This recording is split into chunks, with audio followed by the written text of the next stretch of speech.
Statistikos duomenimis per pirmąjį šių metų pusmetį šalyje užregistruota beveik 40 000 nusikalstamų veikų.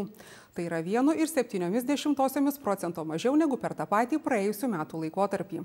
O ir ištirta jų šalyje šiemet 0,2% daugiau nei pernai. Užregistruotų nusikaltimų padaugėjo Utenos, Marijampolės ir Klaipėdos, o sumažėjo Alytaus ir Panevėžio apskrityse. Puikių rezultatų pavyko pasiekti Druskininkų policijos komisariato pareigūnams. Jų nusikalstamų veikų ištyrimo rodiklis geriausias Alytaus apskrityje. Kaip skelbia informatikos ir ryšių departamentas prie Vidaus reikalų ministerijos, per 6 šių metų mėnesius Alytaus apskrityje užregistruotos 1343 nusikalstamos veikos. Lyginant šiuos rodiklius su praėjusių metų to pačio laikotarpio duomenimis, tai 174 nusikaltimais mažiau negu pernai.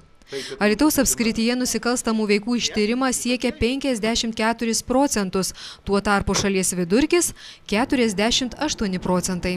Per 7 šių metų mėnesius net 65% nusikalstamų veikų išaiškino Druskininkų policijos komisariato pareigūnai. Tai geriausias rezultatas Alytaus apskrityje.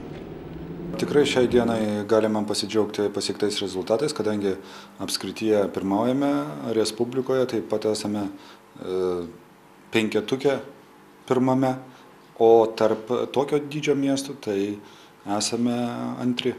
Taip kad tikrai tai yra ne tik tai policijos komisariato kolektyvo nuopelnas, bet kartu tai gero bendradarbiavimo ženklas su prokuratūra. Remiantis Alytaus apskrities policijos komisariatuose užregistruotų nusikalstamų veikų skaičiumi, tenkančių 100 000 gyventojų, saugiausia šiuo metu yra Druskininkų policijos komisariato prižiūrimoje teritorijoje, o nesaugiausia Varėnos rajone. Ten nusikalstamų veikų ištyrimas tesiekia 46,5%.